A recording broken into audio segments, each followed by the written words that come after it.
Hey everyone, how's it going? I wanted to make a really quick video referencing a hot subject matter that I just posted about. I've been getting a lot of pushback about it, but it's about rest and recovery. Obviously, rest and recovery is super important, but the post that I made, I said that the majority of us focus way too much on rest and recovery, and the focus needs to be on monitoring overall workload, increasing volume, and making a nutrition plan that's structured around our specific goal. Now, the reason why I say that because there's a lot of variables that go into rest and recovery, and there's a lot of myths that we all listen to, and there's a lot of principles that we heard in the past that are glued to our brains that we've been following forever, and we're going to continue to follow for the rest of our lives. And the first one that I like to talk about is overall rest period and how much time we need to rest between training certain muscle groups in 1 week. We do not need to wait 6 full days to train a muscle group again. Gymnasts train the same muscle group day in and day out, 6 days a week, gain significant amounts of muscle mass and gain ridiculous amounts of strength. Now, when we train several muscle groups at once, we're not breaking down our biceps or chest or back or legs like you would if you were lifting weights and doing really heavy squats and isolated exercises, yes.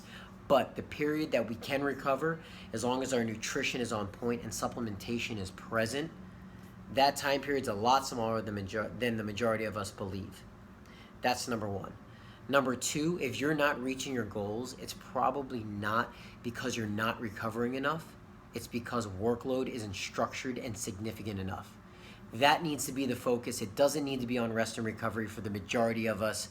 And what I mean by workload not being significant enough, how much volume are you really doing? And what's the intensity of each repetition and each set?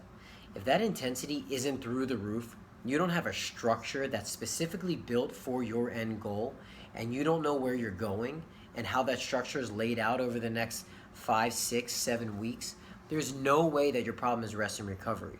It's lack of planning. And furthermore, recovery nutrition, that structured diet around that goal, all those things are way more important than having a day that you have throughout the week where you completely do nothing. That takes me into active recovery and what I do, and this is what I believe wholeheartedly. I bust my butt in the gym. I have for several years now, but even on my off days, I do active recovery. All my teammates know that. A lot of people know that about me, but I don't just lay on a couch on a Sunday, do nothing, and try to sleep it off. I do some sort of active recovery, and what I mean by active recovery is I get blood flow, I get oxygen to the muscles, and I try to flush out all the byproduct of the breakdown of the workout that I did the day prior and the week prior to that. Movement is key. And if we lay there and we're completely stagnant, we're not going to be able to recover as fast. Get up, move, get blood into the area, get some fresh stuff in there, get moving. I promise you the following day you'll feel a lot better. So that's the kind of recovery that I believe is necessary for the majority of people. 99% of us out there don't even need to focus on having a day where we're not doing significant amount of work.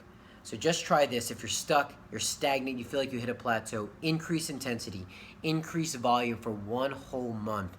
Pay attention to caloric intake for 1 whole month.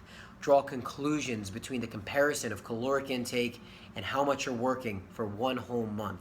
If you don't have anything that's solid, that you realize that was a mistake that you were making for this whole month, then look at rest and recovery and say, maybe I'm not resting or recovering enough.